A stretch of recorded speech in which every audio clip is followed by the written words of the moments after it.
Universe के ऊपर है लास्ट लर्निंग आउटकम बेटे।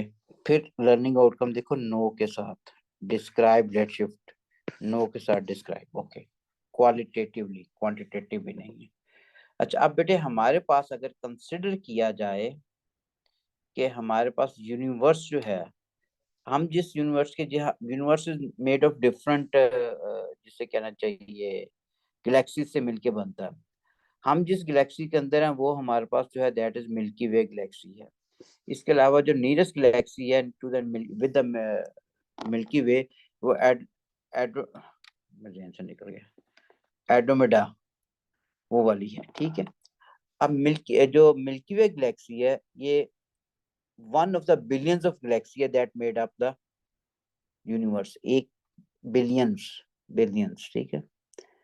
अब जो डायमीटर होता है मिल्की वे गैलेक्सी का is about, this is 100,000 light years के इक्विवेलेंट है, और इसके अंदर कोई अप्रोक्सीमेटली 800 बिलियंस या इससे ज्यादा स्टार्स हैं। ठीक है, तो सन भी उसमें एक स्टार है, सन भी उसमें स्टार है। तो हम जब मिल्की वे जिसके अंदर हैं, ये याद रखना है कि one of the billions of galaxies में से इसका जो हमारे पास डायमीटर जो है this is about 100,000 light years के इक्विवेलेंट है। डायमीटर, एक एंड से दूसरे एंड पे जाना है, एक एंड से दूसरे एंड पे जाना है, यानी ये यहाँ से ये यहाँ से यहाँ तक जाना है, तो हमारे 100,000 लाइट ईयर्स चाहिए। लाइट ईयर्स क्या होती है हमारे पास, this is the distance travel by light in 1 year, वो लाइट ईयर होता है। और हमारे पास इसके अंदर कितने कुछ स्टार्स आते हैं, तकरीबन हमारे पास दिस इज 800 बिलियन या इससे ज्यादा स्टार है। तो लिखा क्या है, know the milky way is one of the many billions of galaxies making up the universe and the diameter of the milky way is approximately 100,000 light years. अच्छा अब आते हैं, ये तो नो का वर्ड है इसलिए हमें पता होना चाहिए, 2 दफा मैंने रिपीट किया कि मिल्की वे जो है this one of the galaxies of, one of the Galaxy from billions of galaxies. ठीक है, इन दिस यूनिवर्स इसका डायमीटर क्या है, इट्स अप्रोक्सीमेटली 100,000 लाइट ईयर्स है, और इट हैज 800 मिलियन और मोर स्टार्स। अब आते हैं कि रेड शिफ्ट क्या होती है। रेड शिफ्ट ये होती है बेटे कि अगर हमारे पास डिस्पर्शन का एक्सपेरिमेंट करते हो ना आप लैब के अंदर, बेटे डिस्पर्शन एक्सपेरिमेंट ये आपने जो पढ़ा होता है प्रीवियस क्लासेस के अंदर, यहाँ से लाइट आ रही है, व्हाइट लाइट, सपोज ये व्हाइट लाइट आई, अब व्हाइट लाइट यहाँ स्प्लिट अप हुई थी रेड कलर और वॉयलेट के अंदर। रेड की वेवलेंथ थोड़ी सी ये होगी, वॉयलेट हमारे पास बहुत ये हो गया। अब ये पूरा विजिबल स्पेक्ट्रम बनता है बेटे, यहाँ पे रेड होता है, यहाँ पे वॉयलेट होता है, दरमियान में पूरा वेवगाइड बन रहा है इस तरह। ये ब्लैक से मैंने लाइट रेज इंडिकेट की है बेटे। अच्छा अब हम इसको स्पेक्ट्रम को अगर देखें तो हम मेरा ये वाला अब्जॉर्प्शन स्पेक्ट्रम, ये वाला स्पेक्ट्रम समझो बना है, VIBGYOR। अच्छा अब हमारे पास ये कहाँ से लाइट आ रही थी, एक बल्ब में से या सन से जो लाइट आ रही है उसका हमने बनाया। अब हमारे किसी स्टार से या किसी गैलेक्सी से जो लाइट आ रही होती है वो कुछ इस किस्म की होती है, ये दरमियान में थोड़ी सी लाइनें आ रही होती हैं, इनको हम कह रहे होते हैं एब्जॉर्प्शन स्पेक्ट्रम, इस वजह से हो रहा है। तो हमारे पास हम ये ऑब्जर्व करते हैं, ये देखो दोनों की एक जैसी विड्थ आ रही है, लेकिन हर स्पेक्ट्रल लाइन, ये जो लाइन है जो यहाँ थी वो शिफ्ट होके इस तरफ आ चुकी है, ये देख लो, ये वाली लाइन शिफ्ट होके इस तरफ आ चुकी है, ये वाली लाइन इधर है। तो इसका मतलब ये शिफ्टिंग हुई है लाइंस की from violet towards red side. तो ये शिफ्टिंग का मतलब ये है कि हमारे पास ऑब्जर्व कलर जो है उसकी वेवलेंथ इंक्रीज कर रही है। अगर ऑब्जर्व जो हमें जो चीज नजर आ रही है अगर उसकी वेवलेंथ इंक्रीज कर रही हो, तो यहाँ से हम ये रिजल्ट निकालते हैं कि that object is moving away from the अस। ठीक है, that object is moving away from अस। मैं सिंपली एग्जांपल दूं बेटे, आप खड़े हो, एक एम्बुलेंस आपकी तरफ आती है जिसका सायरन ऑन है, तो उसकी जो फ्रीक्वेंसी जो होगी, जो आप सुनाई देगी, वो डिफरेंट होगी जो प्रोड्यूस हो रही है। दोबारा, एक एम्बुलेंस खड़ी है और आप भी खड़े हो, दोनों को सेम फ्रीक्वेंसी, जो एम्बुलेंस की फ्रीक्वेंसी वही ऑब्जर्वर की फ्रीक्वेंसी होगी। जब एम्बुलेंस आपकी तरफ आ रही है तो जो अब फ्रीक्वेंसी सुनाई देगी वो हमेशा ज्यादा होगी than the frequency produce by the ambulance. And when that ambulance received you, यानी आपको पास करके आगे चली गई, तब उसकी फ्रीक्वेंसी फिर क्या हो जाएगी, वो आपको लो सुनाई देगी। तो ये बेसिकली एक इफेक्ट होता है, we call it Doppler's effect. ठीक है, और ये रेड शिफ्ट जो है, जो लिखा हुआ रेड शिफ्ट जो है, ये भी उसी का एक हिस्सा होता है। यानी सारी स्पेक्ट्रल लाइन जो है वो रेड साइड पे शिफ्ट हो जाती है लॉन्गर वेवलेंथ साइड पे। अगर वेवलेंथ मैं कह रहा हूँ ज्यादा दिखाई दे रही है आपको, तो इसका मतलब ये हो गया कि दैट गैलेक्सी या star is moving away from दस। रात के टाइम देखना तारे जो होते हैं, कोई तारा आपकी तरफ मूव करता है एक एंड से दूसरे एंड, फिर आपकी तरफ अगर आ रहा होगा तो आपको जो मेनली कलर नजर आना चाहिए शुड टुवर्ड्स ब्लू साइड पे नजर आना चाहिए, उसे हम ब्लू शिफ्ट कहते हैं। एंड इफ दैट स्टार या that Tara is moving away from you, तो इसका मतलब फिर जो चीज आपको लाइट नजर आ रही होती है बेटा, वो रेड कलर की होती है, रेड साइड पे शिफ्ट कर जाती है वेवलेंथ। वही लिखा है, astronomers observed light from a distant galaxies using powerful telescope and came to this conclusion that all observed wavelengths of all spectral lines are longer than the ones observed in the laboratory। ये laboratory वाली थी, ये हमें distant star से जो मिलनी है वो वाली आ रही है। ठीक है, अच्छा। They all shifted to the longer wavelength redshift. The top spectrum was from the stationary sound source, the sun। अच्छा, नोट की फॉर्म में क्या हो गया, वो मैंने जो वर्ड बोले वही है। The observed wavelength of electromagnetic wave is longer than for receding star and shorter for the approaching. वही मैंने कहा था, अगर एम्बुलेंस आपकी तरफ आ रही है तो फ्रीक्वेंसी ज्यादा सुनाई देती है, फ्रीक्वेंसी ज्यादा होगी तो वेवलेंथ क्या होगी, कम हो जाएगी। ठीक है, ये उस वक्त जब आपकी तरफ आ रही है, अप्रोच जब कर रही होगी तो वेवलेंथ क्या होगी, शॉर्टर होगी, शॉर्टर नहीं लिखा हुआ। और जब रिसीड कर गई है, ठीक है, जब पास कर गई आपको तो फ्रीक्वेंसी क्या होती है बेटे, वो कम होती है। फ्रीक्वेंसी कम होगी तो वेवलेंथ क्या होगी, ज्यादा होगी। तो हमारे पास रिसीड जब आ रही है तो हमारे पास लॉन्गर होती है। ठीक है, इसका फॉर्मूला नहीं पढ़े, बस ये याद करना है कि मैं इससे याद करवा रहा हूँ, अपना ये लेवल का टॉपिक है। जब एक एम्बुलेंस आपकी तरफ आएगी तो उसकी फ्रीक्वेंसी कम होगी, वेवलेंथ सॉरी, जब एक एम्बुलेंस आपकी तरफ आ रही होगी तो फ्रीक्वेंसी फ्रीक्वेंसी जो आपको सुनाई दे रही होगी, फ्रीक्वेंसी जो सुनाई दे रही होगी हमेशा वो ज्यादा होगी। फ्रीक्वेंसी ज्यादा होगी तो वेवलेंथ क्या होगी, कम होगी। और अगर हमारे पास कोई अगर एम्बुलेंस क्रॉस कर गई आपको, अब जो फ्रीक्वेंसी सुनाई देगी वो हमारे पास क्या होगी बेटे, वो ज्यादा होगी, जिसकी वजह से वेवलेंथ कम होगी। ठीक हो गया। दूसरा लिखा हुआ, light from a distant galaxies show that red shift shows red shift, red side पे शिफ्ट करेगी, that they are moving further away from galaxies, दूर दूर जा रही हैं। द ग्रेटर द ऑब्जर्व्ड, जो हमें red shift, the faster the Galaxy speed away from the earth. जितनी दूर जाती जाएगी उतनी फ्रीक्वेंसी, उतनी वेवलेंथ हमारे पास क्या इंक्रीज करती जा रही है। इसका मतलब हमारे पास जितनी वेवलेंथ ज्यादा होती है उतनी स्पीड भी उनकी ज्यादा होती जा रही है।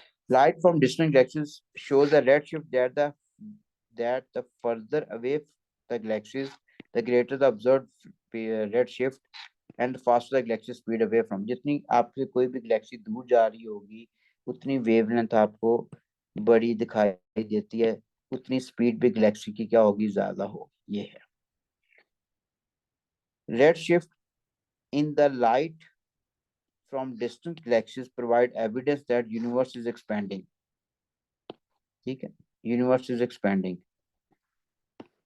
and give support to the big bang theory for the formation of the universe। अब बिग बैंग थ्योरी क्या है बेटे, ये हम बिग बैंग हमें ये कहती है कि यूनिवर्स एक्सपैंड कर रहा है, it means all galaxies are moving away from us. And how do we come to know कि हमारे पास they are moving away from us, क्योंकि हमें रेड शिफ्ट दिखाई देती है कि ऑल स्पेक्ट्रल लाइन जो है वो रेड साइड पे शिफ्ट कर रही है, wavelength red red shift, wavelength ज्यादा होगी। वेवलेंथ ज्यादा होगी तो हमारे पास कहेंगे हम स्पीड भी, वेवलेंथ ज्यादा होगी इसका मतलब दूर जा रहा है हमसे। और जितनी हमारे पास ज्यादा वेवलेंथ होती जाएगी उससे हम कहेंगे स्पीड भी ज्यादा होती है, उतना डिस्टेंस भी ज्यादा होता जा रहा होगा बिटवीन द गैलेक्सीज। अच्छा, अब हमारे पास अगर एक्सपेंड करता जा रहा है, अगर सिंपली इसी को एग्जांपल को कंसिडर करो बेटे, ये मैंने एक बैलून कंसिडर किया जिसके ऊपर डिफरेंट डॉट्स लगे हुए हैं, they are so close to each other, दरमियान में डिफरेंट डिब्री भी नजर आ रहे हैं। अब इस बैलून को अगर इन्फ्लेट करना शुरू कर देते हैं हम लोग, तो इनके दरमियान डिस्टेंस क्या होना शुरू हो जाएगा, वो इंक्रीज होना शुरू हो जाएगा। जैसे मैं इसी एग्जांपल को मैं फर्दर मैग्नीफाई करूं, तो बेटा ये इस तरह मैग्नीफाई हो रही है, तो डिस्टेंस क्या इनके इन बिटवीन इंक्रीज करता जा रही है। ठीक है, अब ये वीडियो बन गई सपोज। अब इसी वीडियो से गैलेक्सीज अभी दूर दूर हैं, इसी वीडियो को अगर आप रिवाइंड करते हो, रिवाइंड करते तो हमारे पास क्या होना शुरू हो जाएगा, हमें जो चीज दिखाई देगी कुछ इस तरह दिखाई देनी शुरू हो जाएगी, ये करीब करीब आनी शुरू हो गई दोबारा। तो इसका मतलब है बिग बैंग हमें ये कहती है कि पहले अभी जो सारे जो गैलेक्सीज हैं वो दूर दूर हैं, इसलिए there was a time when they were very close to each other and considered as one massive object, वहां पे क्या कोई एक्सप्लोजन हुआ है जिसकी वजह से वो हमारे पास एक्सप्लोड करके साइड पे मूव करना शुरू होगी, और मूव करके वो मूव ही करती जा रही हैं, क्योंकि वहां से जो स्पेक्ट्रल लाइंस आ रही हैं वहां से हमें लार्जर या रेड शिफ्ट हमें दिखाई देती है। तो इसका मतलब है कोई टाइम ऐसा है था कि हमारे पास जब सारे पार्टिकल्स करीब करीब थे, सारे यूनिवर्स जो है वो एक ही बॉडी थी, एक्सप्लोजन की वजह से वो सेपरेट हुए हैं और further they are moving away from each other, that's why universe is expanding. वही चीज है, if all the galaxies are receding from each other, it follows that in the past they must have been closer together. It is therefore possible that initially all the matter in the universe was packed together in an extremely dense state. An explosion by Big Bang theory splits masses apart and they are moving away from each other like dots shown on the balloon which is being inflated. ठीक है, अब इसको, ये भी वही चीज है, red shift and big bang, वही बैलून की एग्जांपल यहाँ पे भी शो की। अच्छा बेटा ये अब कवर हो गया, अब क्वेश्चंस पे आते हैं, ये दूसरे हो गए। यस, यानी आज जो चीज पढ़ी है वो सिंपली ये चीज थी कि हमारे पास जो पहली जो मेजर चीज पढ़ी हमने कि यूनिवर्स जो है it is made up of billions of galaxies actually, और जो मिल्की वे गैलेक्सी है it is one of the billions of part of billions of galaxies. ठीक है, दैट फॉर्म द यूनिवर्स। और डायमीटर जो मिल्की वे गैलेक्सी का होता है जैसे 100,000 लाइट ईयर्स होता है, and it has approximately 800 billion stars या मोर। ठीक है, इतना, ये इससे ज्यादा। ठीक, उसके बाद हमने ये पढ़ा कि हमारे पास अगर किसी डिस्पर्शन ऑफ लाइट का किसी विजिबल स्पेक्ट्रम देखते हैं हम थ्रू क्या कहते हैं प्रिज्म, तो लाइट का, तो हमारे पास जो स्पेक्ट्रल लाइंस आ रही होती हैं प्रिज्म की, विजिबल स्पेक्ट्रम आ रहा होता है वो एक हो गया। लेकिन किसी भी डिस्टेंट गैलेक्सी से हमारे पास जो लाइट आती है उसका अगर हम प्रिज्म के थ्रू डिस्पर्शन देखें, तो हमारे पास हम ये देखते हैं कि सारी जो लाइंस होती हैं they are shifting towards red side. इस चीज को हम कह रहे होते हैं रेड शिफ्ट है। रेड शिफ्ट हमें ये इंडिकेट करती है कि जो हमें वेवलेंथ ऑब्जर्व होगी वो लॉन्गर है रेड साइड पे। ठीक है, और वेवलेंथ जो लॉन्गर होती है इसका मतलब star is receding from us, star is receding from us का मतलब दूर दूर जा रहा है। अगर दूर दूर जा रहा है हमारे पास, इसका मतलब ये हो गया कि जितना दूर जा रहा होता है उतनी उसकी वेलोसिटी भी बेटे ज्यादा, स्पीड भी ज्यादा होती जा रही होती है। ठीक हो गया, फिर हमारे पास फिर ये इंडिकेट करता है कि they are moving away from each other, there was a time then they were very close to each other and considered as one massive object, जिस तरह बिग बैंग के अंदर है। एंड एक्सप्लोजन हुआ, एक्सप्लोजन ने हमारे पास क्या किया, उनको स्प्लिट किया, और then they are later moving apart and just keep on increasing. ठीक हो गया, ये है हमारे पास सिंपली एक्सट्रैक्ट जो मैंने आज पढ़ा हमने।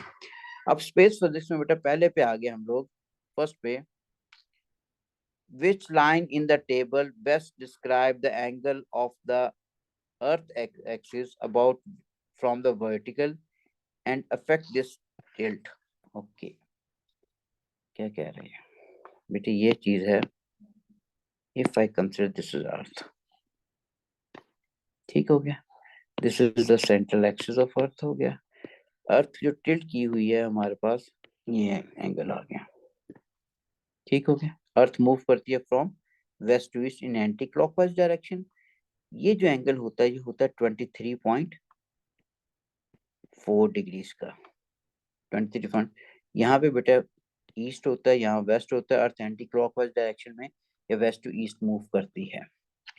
अच्छा, अब इससे होता क्या है कि ये जब मूव करती है तो आधा पार्ट जो सन के आगे होता है वो वहां दिन का वक्त होता है, जो पीछे होता है वहां रात होती है। फिर दूसरा पार्ट इधर आता है, यहाँ दिन होता है, यहाँ पे रात होती है। तो मेनली इस इफेक्ट क्या होता है कि हमारे पास ये चीज आ रही होती है। और चेंजिंग ऑफ सीजन कब होनी है? 365 डेज के अकॉर्डिंग सीजन, ये तो सुबह सुबह शाम थोड़ी सीजन चेंज होता है, वो 365 डेज में कंप्लीट होता है। तो answer of this very question is a for Allah. Next question, which line in the table correctly identifies the length of 1 year? Length of 1 year क्या होगा? 1 ईयर 365 डेज हो गए, 1 डे 24 आवर्स हो गए, and daylight hours during an equinox, equinox, equinox all are experienced on the earth.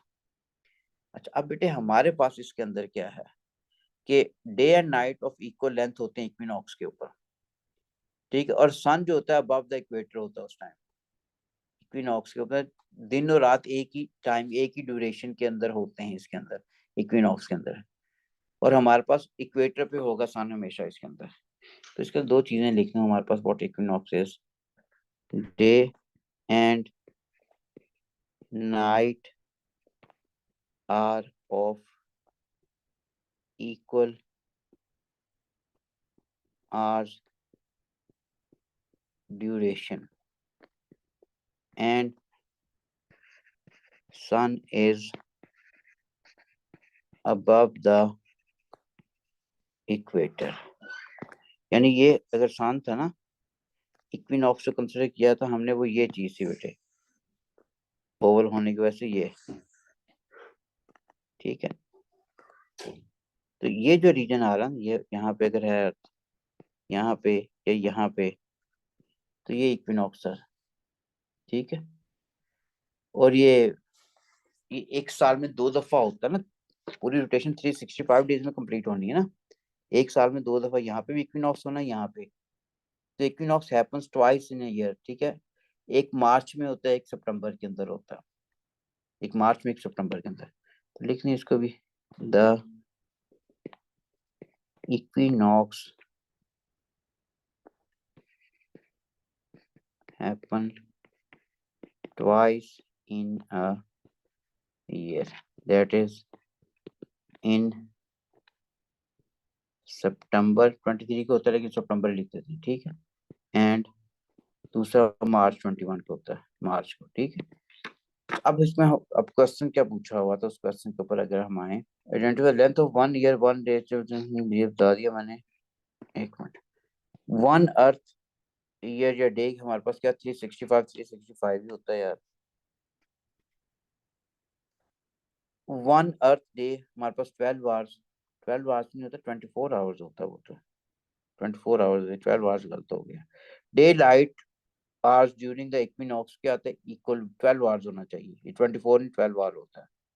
But एक minute यहाँ से देख लें, ये ठीक है, ये भी ठीक है, ये गलत है। अच्छा, ये गलत है, ये भी ठीक है, ये भी ठीक है, ये गलत है, ये भी ठीक है, ये भी। अब आंसर देख लें, आंसर है सी फॉर कैम्ब्रिज, ठीक है। इक्विनॉक्स पता चल गया ना बेटे। मैं एक्चुअली यहाँ पे बताऊं कहाँ पढ़ा था हमने, ये वाले, ये ए और बी जो है इक्विनॉक्स है, एक सितंबर के अंदर और एक मार्च के अंदर, ठीक है। एक सितंबर में मैंने कहा था, एक सितंबर में होता है और एक मार्च के अंदर होता है। मार्च 21 के अंदर होता है, 23 सितंबर के अंदर होता है, ठीक हो गया। Day and night are equal length only when earth is at the position A and B of its orbit equinoxes, ठीक हो गया, ओके। नेक्स्ट पे आगे हम लोग, ओके। थर्ड क्वेश्चन पे आगे बेटे हम लोग, the orbit of the earth around the sun can be thought of as following a circular path and the circumference of 9.42 time 10 to the 8 kilometre mean 10 to the 11 metre हो गया, ठीक है। What is approximate orbital speed of the earth? अब orbital speed के लिए formula क्या apply करेंगे, 2 pi r over capital T जो हमने पढ़ा हुआ है। तो v किसके बराबर हो गया, this is further equal to 2 pi r over capital T.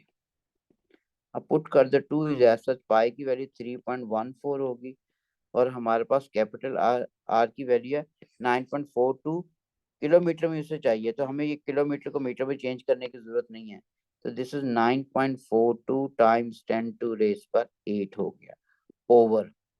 ठीक है, टाइम पीरियड कितना होता है हमारे पास 365 डेज 24 आवर्स 60 मिनट्स 60 सेकेंड्स। इसको आप सॉल्व करते हैं आंसर आ जाएगा। कह रहे हैं 100,000 आ रहा है 100,000 किलोमीटर पर आवर। तो आंसर क्या हो गया? B for Bismillah. क्वेश्चन 4 के अब ये चीजें कुछ जो याद करने वाली बेटे वो इसलिए मैं कह रही चीजें कुछ याद करने वाली होती हैं। फोर्थ के अंदर which of the following object are described as orbiting the sun? Asteroid, बिल्कुल एस्टेरॉइड करता है, एस्टेरॉइड बेल्ट के अंदर होता है ना। एस्टेरॉइड बेल्ट जो है मार्स, ये मार्स और जुपिटर इन बिटवीन जो है। कॉमेट, कॉमेट्स जो हैं ये भी रिवॉल्व करते हैं। ठीक है, गैलेक्सीज नहीं करे, गैलेक्सीज का अपना सन होता है बेटे। मून जो है ये रिवॉल्व करते हैं अबाउट द प्लैनेट्स, ये भी नहीं करते। तो आंसर इसका क्या हो जाएगा? This is 1 and 2 A for अल्लाह हो गया। Question 5 the diagram shows the phase of a moon which of the four options show that moon is 7 days this में। अब ये हमारे पास ये फुल क्वार्टर मून शो किया हुआ है, ये वाला आधा हिस्सा देखो ब्लैक, आधा हिस्सा फुल क्वार्टर। ठीक हो गया। अब यहाँ पे हमारे पास जो है ये, अब ये वाला हिस्सा पहले ब्लैक था, ये सब व्हाइट था, अब ये व्हाइट हो गया, ये इसका मतलब ये लास्ट क्वार्टर के अंदर, ये लास्ट क्वार्टर मून है बेटे।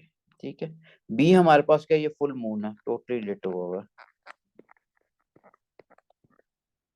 ठीक है, और हमारे पास सी जो है ये क्रिस्टेंट मून है विच इज आफ्टर 7 डेज, और डी हमारे पास क्या नया मून है जो हल्का सा नजर नहीं आ रहा था, इसलिए ब्लैक कलर है ना, इसलिए नजर नहीं आ रहा होता।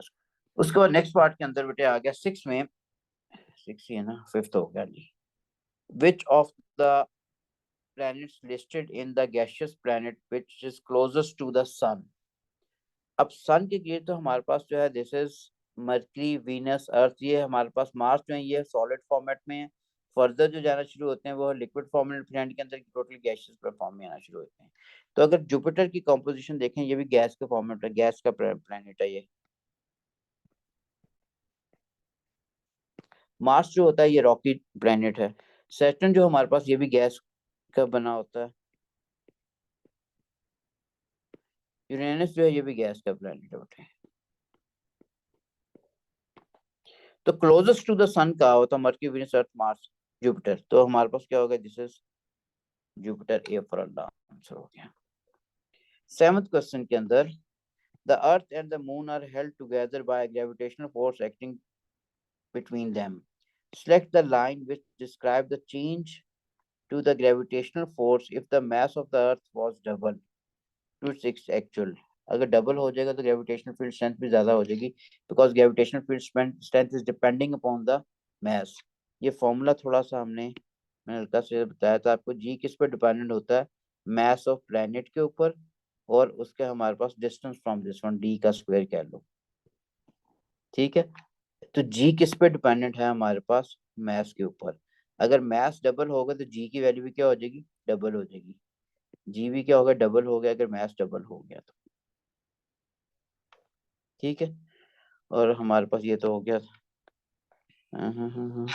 Select the line describe change in gravitational force if the mass of the force for field strength वही approximate same है।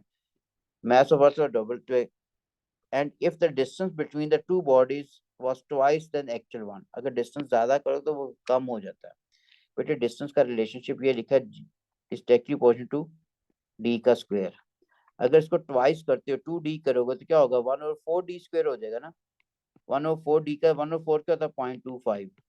तो ये क्या रह जाएगा? क्वार्टर रह जाएगा यहाँ से। इसका मतलब ये है कि जी की वैल्यू जो है it should be reduce to quarter. Quarter हो गया। ठीक है, तो अब पूछा क्या हुआ? Effect on the gravitational force. Force या फील्ड बेटे हमारे पास फोर्स कह लो, वो जिसमें डब्ल्यू ग्राम जी होता है ना, मेनली मैथ का कांस्टेंट है, जी पे डिपेंडेंट होता है। तो वही चीज यहाँ पे बेटे ये लो। तो हमारे पास फोर्स मैथ अगर डबल होगा तो हमारे पास इसकी वैल्यू भी क्या हो जाएगी? डबल हो जाएगी। डबल ठीक है, ये भी ठीक है। उसके बाद हमारे पास जी की वैल्यू अगर डिस्टेंस फ्रॉम द डबल होगा तो रिड्यूस टू क्वार्टर रह जाएगा, ड्रॉप टू 1/4। और बस यही है, तो आंसर यही है फिर, ए फॉर अल्लाह। 8th क्वेश्चन पे आगे। The orbit of Venus around the Sun is stated as a circular path with an average radius of 108.2 million kilometers, million 10 + 6 को कहते हो। The orbital speed of Venus is 225 days. What is the orbital speed? क्या होगी? अब formula V is equal to 2πr/t हर जगह लगना है इसका, 2πr/T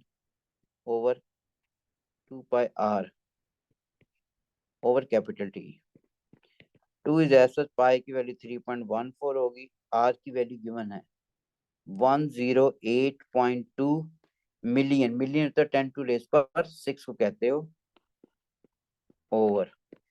किलोमीटर को मीटर में चेंज करने की जरूरत नहीं, because he wants answer in terms of kilogram, kilometre पर आवर्स में चाहिए। और उसका ऑर्बिटल दिया होता डेज ये 225, बाकी अर्थ के रेफरेंस से हम उसको कर रहे होते हैं 24 आवर्स हो गए, किलोमीटर पर आवर में चाहिए, मिनट्स में चेंज नहीं कर देना। इसको सॉल्व करेगा जो भी आंसर आपके पास आ जाएगा, ठीक है। क्वेश्चन नंबर 9 के अंदर which two elements are most commonly found in the sun? Hydrogen, बिल्कुल ठीक है, हाइड्रोजन, और सबसे ज्यादा अबंडेंटली हाइड्रोजन ही होती है, हाइड्रोजन है, और ऑक्सीजन तो बहुत ही कम अवेलेबल होती है, ठीक है। हाइड्रोजन हमारे पास कंबाइन होके हीलियम बनाती है बस, हीलियम भी चले होती है, कार्बन काफी कम है, ऑक्सीजन भी कम है, ये भी कम है, हीलियम है, हाइड्रोजन है। आंसर है सी फॉर कैम, क्योंकि हमारे पास वहाँ पे न्यूक्लियर फ्यूजन रिएक्शन होता है, न्यूक्लियर फ्यूजन रिएक्शन को अकर होने के लिए हमें हाइड्रोजन चाहिए होते हैं, क्योंकि हाइड्रोजन के न्यूक्लियस फ्यूज करते हैं to form a heavy nucleus which is of made of helium. Next question पे आगे 10, what is the best description of redshift? Redshift means all spectral lines are shifted towards red side of the electromagnetic spectrum, which shows that all stars are receding away from you. Distant galaxies only emit light from the red end of the spectrum. ठीक है, गलत है, सारे कर रहा होता है। Only red light can be reach earth from the when, बेटे बाकी भी कलर नजर आ रहे थे, लेकिन हमारे पास ये होता है कि गैलेक्सी जो जो नजर आ रहा था रेड साइड पे शिफ्ट हुआ होता है, तब शिफ्ट का वर्ड यूज करते हैं। Star in the milky way mostly light year emit light at the red and, नहीं, the light received from the distant galaxies move towards the red end of the spectrum. Yes, shift हुआ होता है ना, is moved towards red end of the spectrum, इसे shift हो गया, तो answer इसका होगा डी फॉर डिंगडोंग।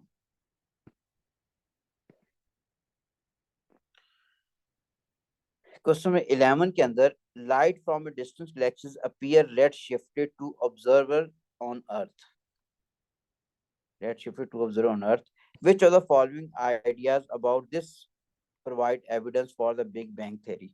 ठीक है, बिग बैंग थ्योरी के लिए बेसिस करता है, they are receding away from us, universe is expanding, बिल्कुल, और distant galaxies are moving towards us, नहीं बेटे, या away from us तो towards us नहीं होता, they are moving away from us direction।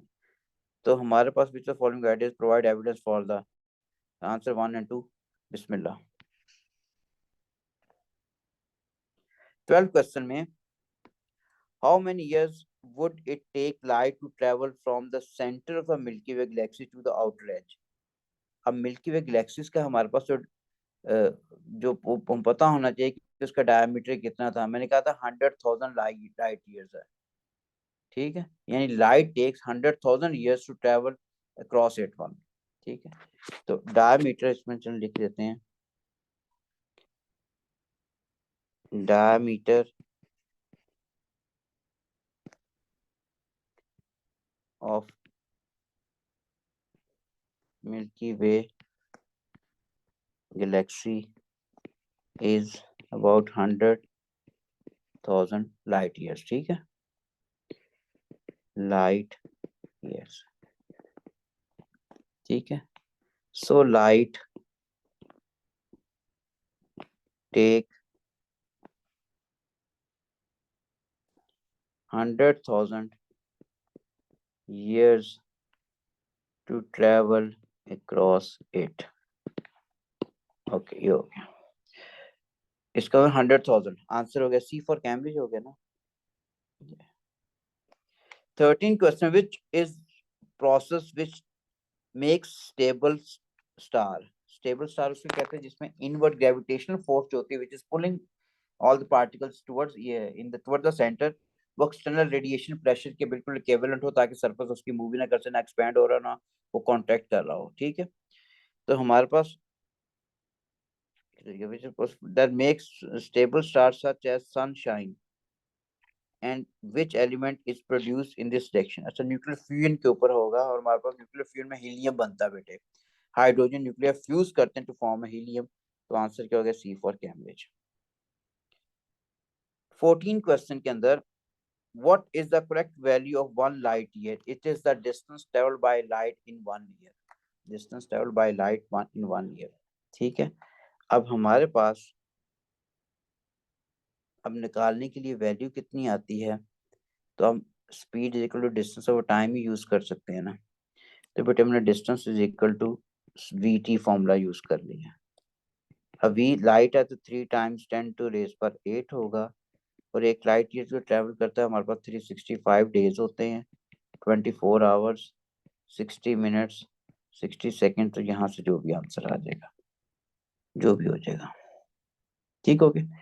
Next question में आगे 15 के अंदर the planet Uranus has an average orbital radius of this 1 kilometer. How long does it take for the sun to travel to Uranus? Okay. Speed को हम define करते हैं distance over time. Time को हमने सब्जेक्ट माना कितना होगा, क्या होगा डी ओवर वी हो गया। अब बेटे उसने हमारे पास रेडियस दिया हुआ 4500 मिलियन, मिलियन होता है 10 टू रेज पर 6, ठीक है। किलोमीटर को भी मीटर में चेंज करना पड़ना है क्योंकि स्पीड ऑफ लाइट मीटर पर सेकंड में लिखते हैं, तो किलो क्या होगा 10 टू रेज पर 3 होता है ओवर स्पीड किसके बराबर है 3.0 टाइम्स 10 टू रेज पर 8। अब इसको सॉल्व कर लो तो हमारे पास टी की वैल्यू आ जाएगी, ये सेकंड सॉरी ये सेकंड में आ जाएगी मेरी, उसने किसमें मांगी हुई आवर्स में मांगी हुई।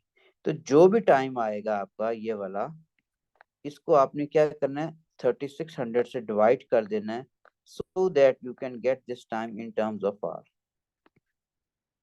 घंटों में टाइम आना शुरू हो जाए।